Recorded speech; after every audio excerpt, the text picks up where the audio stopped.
This is Moments with Foo with James Foo Torres, better known as Foo, the show that takes you around the world to share interviews with some of the most successful and relevant people on the planet, hear their stories, and get the most important business lessons they have learned on their road to success, and get exclusive advice on how to implement their success into your life and business. Moments with Foo is brought to you by the Strategic Advisor Board and your host, Foo.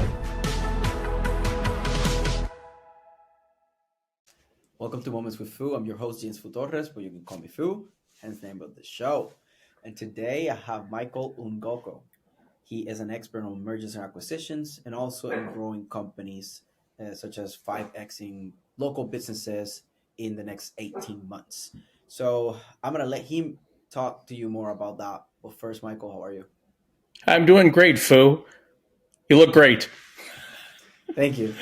You see me going through the motions of my beer, my stuff, so that's appreciated. You always look great. Thank you. I appreciate that. So let's kick this off with a quick introduction about yourself and your company. Okay, sure. Foo, I'm with CEO of Rove Media. We are a media organizations, and we're looking to acquire more media agencies. Our specialty is helping local businesses, real businesses, 5X their business in the next 18 months. It's funny that when we talk to a lot of local businesses, they really don't know how they get customers. It's kind of fascinating. Or they're advertising like on Google or Facebook. And when I ask them, do you know where your customers come from? Do you know if your advertising is effective? They have absolutely no idea. They just think that they put money into the ether and they think money's going to come back, but they really don't have any way to measure if their advertising is effective. So that's one of the first things I start with most companies is, are you advertising at all? And if so, do you not know how effective it is? And it's really quite simple. If the business owners, when they're talking to new customers, if they just ask them, so how'd you hear about us? They'll tell you. Your customers will tell you. But most people don't do that. They're just happy to get the client. But that way you can track just by asking that one question. You can track to see, okay, how many calls are coming in and how they found out about you, and then you can measure the effectiveness of your advertising. So that's one thing that I kind of start with most businesses. Sorry if I'm going on a tangent out there. No, you're not. You're not. I actually tell this to my clients all the time to make sure that they ask, because like sometimes it's just as simple as asking, like you said, and people just don't do it, right? I even have in my calendar, when you go and schedule a call, then I always ask, like, where do you find me? LinkedIn, Facebook, whatever, and then I put other, right? If it's a referral, then I tell them put that, right? So that way I get a sense, and then I ask people all the time, like I got a follower from that is like, look, they're not even like friends of friends or something, or I see like very little amount. It's like, and I always ask. So I always tell people to ask for those things, because if you don't know, how can you measure? Right. Yeah, exactly. Another area where most businesses, drop the ball is just simply asking for referrals or having a referral system in place. I mean, your customers are your best advocate for your businesses. That's why we love, as a consumer, testimonials and consumer reviews, because at least we know, okay, somebody bought this item. We know what their experience was in, and that helps us make our own decisions. So having a personal referral is really free money, and most businesses don't have a formalized way to generate referrals, and it's really quite simple. But helping. So that's another area that I help a lot of businesses in, is just helping them acquire new customers and new business. When I do an assessment on a company, and that's how I start every single engagement. One of the parts, I look at 9 sections: how you attract, capture, nurture, convert into sales, transition with ease. What was the other? Then surprise, delight, and wow. Then orchestrated referrals, I think is, and then I think I missed one, but then the last one is like data management, right? So it's 9 areas, and like that one of the main, like the last areas that we have in that is the orchestrating referrals, which is how Mm-hmm. do you get referrals, how you ask for referrals, how you create systems around getting referrals with predictability, not just hoping that It's you do a good job and getting people to refer you. Yeah, because people are busy. They're not going to think about giving you a referral. It's something you have to, as you point, activate as be part of your business and just stay in touch with your customers. So you know, having that, I like the fact that you said, how are we going to wow our customers? Because that's also part of what I consider my 90-day. When I do an engagement, I have a 90-day jolt program, and I like you, we assess where you are.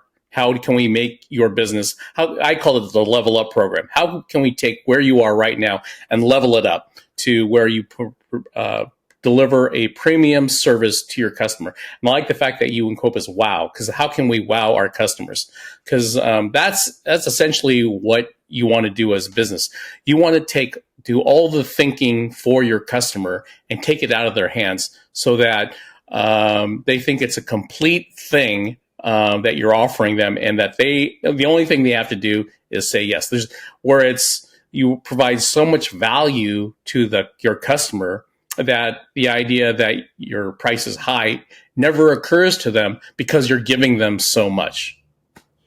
I agree. In this part of the surprise, delight, and wow area, it's it. I always tell my clients or prospects, right, like whoever I'm talking to, that it's not about doing things that people already people would think that they're part of your service. Is what do you do outside of that? Things like strategic gifting. That's a great example. Mm-hmm. Send, that they're coffee drinkers, like they love that. So how you sending them a coffee mug with their name, for example, right? Like that's something that it's a personalized thing, and maybe put like a funny thing or something that it relates to what like something that you know about them, maybe their favorite color, things like that. That's how you surprise, delight, and wow clients, because that's how you make them feel as they are a relationship and not just a transaction for you. Absolutely. Fu, you and I are like on the same page, man. We must be singing from the same hymn book, because it's the same thing. And the local business, they're so focused. They're so focused on running their business and that might be adding people because they've got so much business, or how to get business in, that they really don't think about how we can level it up. How can we make it so that our customers become our greatest advocate? And that's just one part of the level up program that I have, because you want to level up what you're already doing, and it sounds like that's what you're doing. And then once we kind of figure out the internal operations of how we acquire customers, how we acquire more customers, I should say, and then how we can deliver to them a premium service. I'm going to use your surprise, delight, and wow your customers, because I'm going to steal that from you, Fu. I'm just letting you know right now. but then putting that into a 90-day jolt program where you really turn the spigot on your advertising and your delivery system, and that can really jumpstart your business from where you are right now. And the net effect of that for the business owner is that besides having more business, they'll be able to hire people that can replace them. We like to talk about there's 5 exits of an entrepreneur. First, you start off the business and you're just kind of doing the job, right? And the most important hire is getting you off the line and you move into a managerial role. And the third exit is that you move into a CEO type level where you're not involved in the day-to-day operations. And that's when you really start feeling the fun part of the business, because then you could do more things. You think, okay, I've fixed this business. This is running like a top. Then you start thinking about, how can I acquire businesses like mine? Like the fastest way to double your business, Fu, is to acquire a competitor. And they're out there. They want to sell. And So that's the fastest way to double your business. And what a lot of business owners don't do is that they never focus on their valuation. They think that their business is doing well. They're thinking that it provides me a nice living, provides for my family, but they never think about selling or the valuation of their business. And it's kind of funny because they think, oh, well, there's no Zillow for businesses. There's nothing that's going to tell you what your business is worth. And I've had a lot of hard conversations with business owners who have owned businesses for 20 to 30 years, and it's, their life's work, but there's no value there because their business there's nothing there that, that are assets, or they've built value in the brand or anything that somebody like me as an investor would want to acquire. So that's another part of what I do in terms of helping them grow their business that quickly, is to build the valuation so it's worth what an investor would pay for it. That doesn't mean you have to sell your business right away or you're going to sell it tomorrow, but it's nice that you could take money off the table by selling a part of your business and acquiring other businesses so you can build kind of your own kind of an empire. I probably should have started with that, but heck, we are where we are. But hey, really focus on a few things that are good. So I mean, there's a lot of takeaways so far here. We went to referrals, we went to how to double your business fastest way, going and acquiring a business. That's something that nobody has said here before. So thank you for that. It's been valuable. Okay, well then let's just keep going on valuation. Is that there's many ways. There's only a couple ways to value your business in terms of what it's really worth, but I think it's a good thing for business owners to know how much their business, whether you want to sell it tomorrow or even if you wanted to pass it down to your family, you need to know what your valuation is worth. And it's a funny thing. It's a funny thing, Vu. When you focus on the valuation of your business, miraculously, that's how you 5X your business. Yeah, because how you really grow any business, the way that I look at it, and I'm pretty sure that you look at it very similarly, is you have to build something that doesn't depend on any person specifically. There's systems, there's roles, there's SOPs, there's repeatable process, there's cash flow, there's all these things that the CEO dies, right? To be a little bit morbid, like another CEO and the company keeps growing, right? That's what makes a sellable business, because now you can sell it and then there's a new owner, but then the business keeps running and ideally growing, because there has to be some meat on the bone for the next buyer, right? Because if not, then why would they buy it, right? So that's something that I really like, because when you focus on building a sellable business, that's how you grow your business. So that's a great analogy. Well, take a look at Elon. People wonder how we can run SpaceX, Tesla, Twitter. Why don't he just run one business? Well, it's not like he's in the day-to-day operations of Twitter or Tesla. He's able to look at it. We're supposed to work what we like to call above the business and kind of feel a strategic, direction of where the business is going to go, not in the next month or the next year, but the next 3 to 5 years. And so when you're at that level, that's you have a more higher viewpoint. And when you do that, when you're able to build value in your company, and you make better decisions, because you're not just chasing what everybody else is doing, you're thinking, okay, how do I make myself different from everyone else? And that's when you get into, oh, this is how I'm different than from my competitors, because I offer something of a greater value to them. And that's how we get to your what you said earlier, the surprise, delight, and wow of your customers, is because now you're offering something that nobody is offering. And that's what makes your business unique, and that's what enhances the value of your business.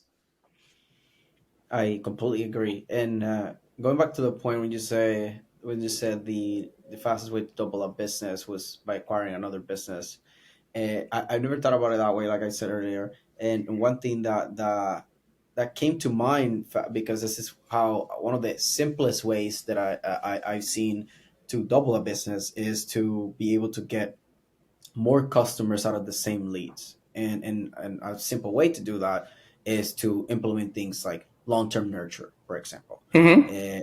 So that's why, like, when you said like 5x in a company within like 18 months, because if you look at long-term nurture as one of the things that you plug in for one of those X's, right? Like one of those 5x's, right? Mm-hmm. It's being able to look. I acquire 100 leads and they cost me X, right?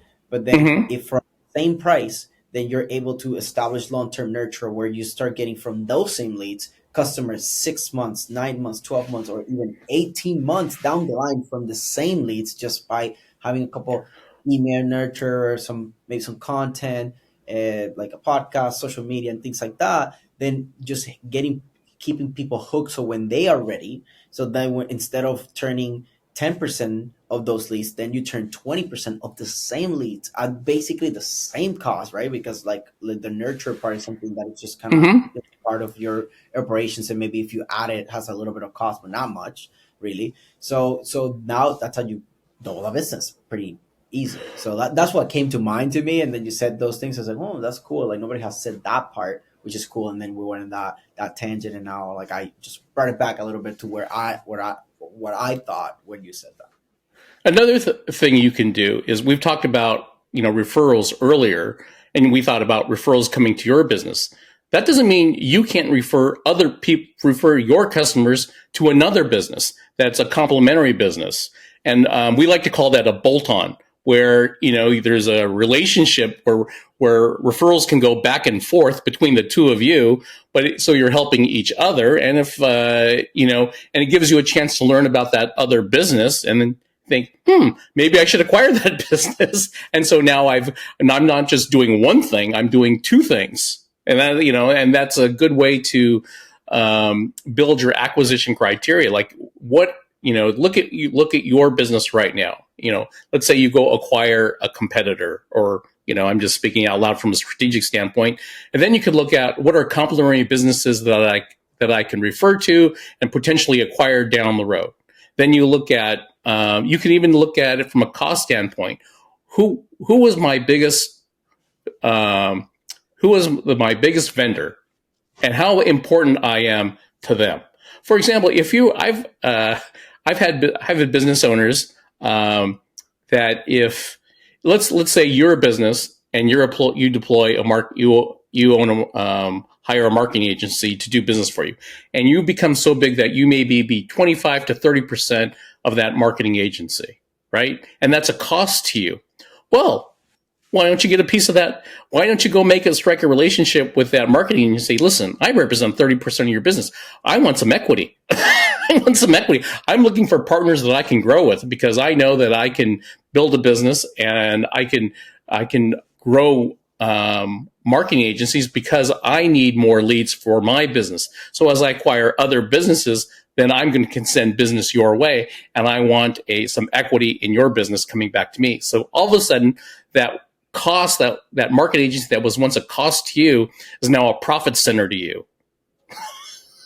That's something that Cody Sanchez talks about a lot. Mm-hmm. And Love Cody Sanchez. Right. She, with this like a car, like buying boring businesses. That's her thing, and then she did it, and a lot of other companies have done it too, with now with acquiring marketing agencies, because they're pushing so much content. Right. It's like, oh, if we're gonna be doing this much video, we're going so big in media, then might as well do it with a company that we're part owners, because we're spending a lot of money. Like let's say Hormozy, for example, like they have their own media company on their acquisition account, because it just makes sense, because they're just pushing so much content. It's probably like $100K a month right now spending on just creating content. So it is super smart to do that. So thank you for that advice.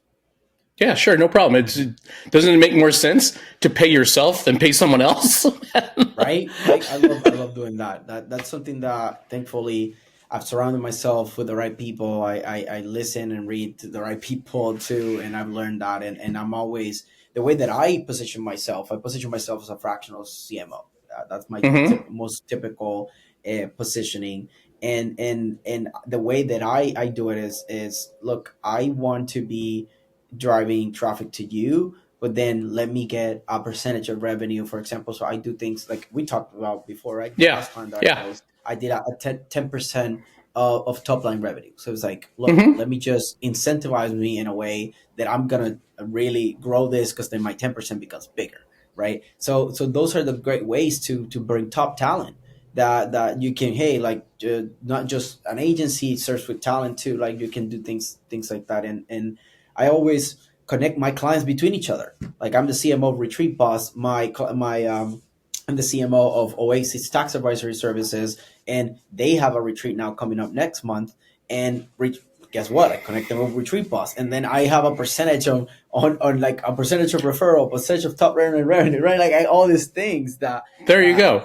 everybody wins too, because like they trust those people because I'm inside those businesses, right? So it's almost like, hey, here's my portfolio of companies, and let's just help each other out, right? Like, in the next step, and I told you this before, when I met you, I think the first day I told you, it's Mm-hmm. like, hey, like, I want to head to mergers and acquisition, and that's why in that networking event that I met you in Portland, that was like, hey, like, I want to talk to you, and we connected, then we went eat and all that, because that's the natural path, right? Like, I think this is a great step that I took, of before you start being able to get into mergers and acquisitions, starting with the positioning of like fractional CMO, or could be fractional COO, like one of my clients that I'm pushing my Mm-hmm. clients to do similar things, and then from there, okay, let's get a percentage. Then let's start acquiring companies, right? Like, kind of like Hormozy acquisition.com, or kind of like you, right? Like, you do these things. So Absolutely. It's and you don't need to have all of own the whole company. It's like coming in from your standpoint,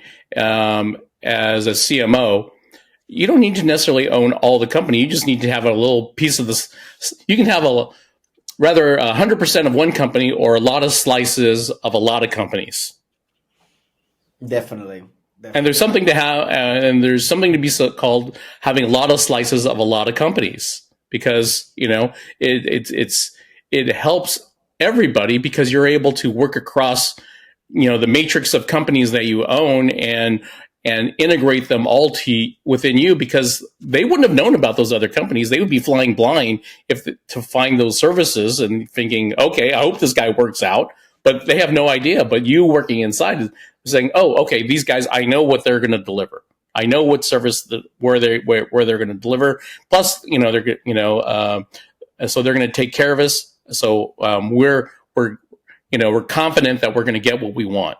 And that's that's always a difficult thing. Sometimes you're with dealing with a new company or with a new business as a consumer. I hope this works out, or if it's always that thing. That's why referrals and testimonials are gold. It's to any business. And one thing I like to tell business owners, that everyone in your organization is a salesperson. Everyone in your organization can bring business to you, but you should reward them for doing that, because 100%. if the let's see, the accountant person, the AP person brings somebody into your business, you don't just want to say, hey, thanks. You want to reward them person, so that the next time it happens, they'll bring more business to you. You're going to pay a commission anyways. Just do that. Just pay your people for bringing business to you. And so, that's probably the biggest tip I can give to a lot of business owners, especially if you have under 10 people. Everybody in your organization, everybody you hire or everybody vendor you have is your salesperson, is an advocate for your business, and that you will reward them in some way. It That doesn't, money typically is one of the best motivators, but not the only one. And often, there are better things, right? That you can do to incentivize things that might be, it's kind of part of like the culture and all that, right? Like, yeah. those are part of things that you can build in your culture, on how do you reward people, and because that's how knowing your people and building the right culture, then you know what really drives them. So a lot of things it's not money, right? Or maybe it could be part money and then part another thing. right? Or you can do both. Right, You right? can do Like, both. that's what I'm saying, right? Like, You know, there's a lot of things that you can do. I know there are some businesses that can't accept money from a referral standpoint. That if I refer, like in real estate, they don't like to, direct people to other businesses because there's a conflict of interest there, and I get that. But to your point, that's where non-monetary rewards can come in great. They could do something for their client. So there, I've learned something from you today that I'm going to add to my portfolio. Is non-monetary things have a lot of value. Plus, to the person receiving it, it's unexpected. So it goes back to your surprise, delight, and wow. You can do that not just to your customers, but to everyone you interact with, and that's a great way to build name recognition for your business. Yeah, good PR. Yeah, exactly. So, this has been an interesting conversation. I know there's going to be some people are going to be, hey, like, I also want to either learn more about mergers and acquisitions. Maybe they have a business that they're thinking about acquiring somebody. Like, the possibilities are really endless. So who are you looking to connect with, and how can people find you? Well, they can find me on LinkedIn. That's one way, but should I give my email address or anything like that? Is that okay? Or whatever you think is the easiest way for people to contact you. Okay, so they can reach out to me at Michael at Rove Media, ROVE media.com. So that's probably the easiest. And I'm also on LinkedIn. I'm on some other social media, but I'm there, but I'm not really there. Yeah. And that's fine. Like, the links are going to be in the description as long as you put it on the form for the team to put it on the description. And then, I always tell people, like, just say whatever you think is the easiest. And then just tell people, like, I always tell people, just go to the description and you see links there. So, thank you, Michael, for coming here. I mean, every time that I have a conversation with you is great. And I'm glad that we connected, and I'm sure that we'll do some fun stuff together more after this. Because I mean, we seem to be in the same page every time that we talk. So obviously, just things are just meant to happen, right? So, well, I know talking to you confirms that we are both on the same page in what we deliver for people and helping them grow their business, which is what they need. Yeah, that's what we do for a living, right? Yeah, we make it. Yeah. So, thank you, All right. Thank you, Michael. No problem. For being here, taking the time to add value to my audience, and I hope that your audience too, right? Like gets value from this, and then we'll keep building from this, and something comes out of here. So, this was Michael Ungoco and Foo, and this is us signing off. Peace. Thanks for listening to Moments with Foo with your host, Foo. Please leave your feedback and visit strategicadvisorboard.com to get the latest and greatest business advisement on the planet. Follow us on social media for updates, and we will see you on the next episode.